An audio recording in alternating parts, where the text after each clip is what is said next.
ಶಕ್ತಿ ಕೇಂದ್ರನೇ ಬೆಳಗಾವಿಯ ಸುವರ್ಣಸೌಧ. ಆದರೆ ಇವತ್ತು ಬೆಳಗಾವಿಯ ಸುವರ್ಣಸೌಧ ಹಸಿರು ತುಂಬಿರುವ ಪಾಚಿಯಿಂದ ಕೂಡಿದೆ ಅಂತಲೇ ಹೇಳಬೇಕಾಗತ್ತೆ.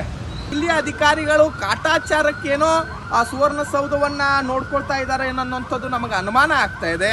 ಉತ್ಸಾಹಿ ಜಿಲ್ಲಾಧಿಕಾರಿಗಳು ಇದ್ರ ಬಗ್ಗೆ ಗಂಭೀರವಾಗಿ ಪರಿಗಣಿಸಿ ಯಾರು ಸಂಬಂಧಪಟ್ಟಂಥ ಅಧಿಕಾರಿಗಳದಾರ, ನಿರ್ಲಕ್ಷ್ಯ ವಹಿಸಿರುವಂಥ ಅಧಿಕಾರಿಗಳು, ಕಣ್ಣು ಮುಚ್ಚಿಕೊಂಡು ಕೂತಿರುವಂಥ ಅಧಿಕಾರಿಗಳ ಮೇಲೆ ಜಿಲ್ಲಾಡಳಿತ, ರಾಜ್ಯ ಸರ್ಕಾರ ಅಂಥವ್ರ ಮೇಲೆ ಕ್ರಮವನ್ನು ತಗೊಳ್ಬೇಕು.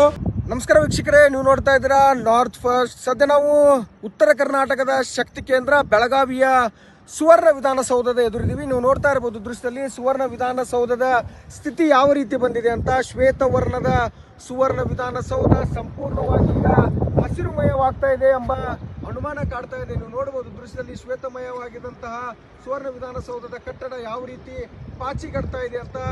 ಏನೋ ಸಮರ್ಪಕವಾಗಿ ನಿರ್ವಹಣೆ ಮಾಡದ ಹಿನ್ನೆಲೆಯಲ್ಲಿ ಈ ರೀತಿ ಪಾಚಿಗಡ್ತಾ ಇದೆ. ಪ್ರತಿ ವರ್ಷ ಮಳೆಗಾಲದಲ್ಲಿ ಇದೇ ರೀತಿಯ ಪರಿಸ್ಥಿತಿ ಇರುತ್ತೆ. ಸರ್ಕಾರ ಸುವರ್ಣ ವಿಧಾನಸೌಧದ ನಿರ್ವಹಣೆಗೆ ಕೋಟ್ಯಾಂತರ ರೂಪಾಯಿ ವೆಚ್ಚ ಮಾಡಿದರೂ ಸಹ ಯಾವುದೇ ಪ್ರಯೋಜನ ಆಗ್ತಾ ಇಲ್ಲ ಅಂತ ಇಲ್ಲಿಯ ಕನ್ನಡಪರ ಸಂಘಟನೆಗಳು ಮತ್ತು ಬೆಳಗಾವಿಯ ಸಾರ್ವಜನಿಕರು ಆಕ್ರೋಶವನ್ನು ವ್ಯಕ್ತಪಡಿಸಿದ್ದಾರೆ.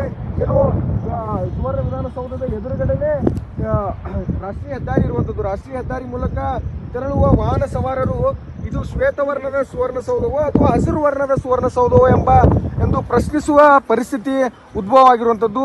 ವಾರ್ಷಿಕವಾಗಿ ಸುಮಾರು 2 ಕೋಟಿಗೂ ಹೆಚ್ಚು ಅನುದಾನ ಕೇವಲ ಸುವರ್ಣ ವಿಧಾನಸೌಧದ ನಿರ್ವಹಣೆಗೆ ಬರುತ್ತೆ. ಆದರೆ ಈ ವರ್ಷ ವಾರ್ಷಿಕ ಅನುದಾನ ಬಂದಿಲ್ಲ ಅಂತ ಇಲ್ಲಿಯ ಅಧಿಕಾರಿಗಳು, ಅಂದರೆ ಹೆಸರು ಹೇಳಲು ಇಚ್ಛಿಸದ ಅಧಿಕಾರಿಗಳು ಹೇಳ್ತಾ ಇದ್ದಾರೆ, ತಮಗೆ ಅನುದಾನ ಬಂದಿಲ್ಲ ಅಂತ.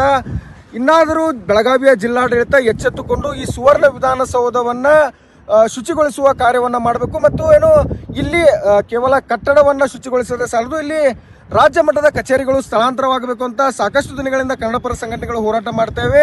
ಈ ನಿಟ್ಟಿನಲ್ಲಿ ಈ ಸುವರ್ಣ ವಿಧಾನಸೌಧ ನಿಜಕ್ಕೂ ಉತ್ತರ ಕರ್ನಾಟಕದ ಪಾಲಿಗೆ ಶಕ್ತಿ ಕೇಂದ್ರ ಆಗಬೇಕನ್ನುವ ನಿಟ್ಟಿನಲ್ಲಿ ಸರ್ಕಾರ ಕ್ರಮ ಕೈಗೊಳ್ಳಬೇಕು ಎಂಬುದು ಬೆಳಗಾವಿಯ ಕನ್ನಡಿಗರು ಮತ್ತು ಬೆಳಗಾವಿಯ ಕನ್ನಡಪರ ಸಂಘಟನೆಗಳ ಒತ್ತಾಯ. ನಿರಂತರ ಸುದ್ದಿಗಳಿಗಾಗಿ north first Kannada channel subscribe ಮಾಡಿ, ಶೇರ್ ಮಾಡಿ. ನಿಮ್ಮ ಬೆಂಬಲವೇ ನಮಗೆ ಶಕ್ತಿ. ನಾರ್ತ್ ಫಸ್ಟ್, ಉತ್ತರ ಕರ್ನಾಟಕದ ಆವಾಜ್.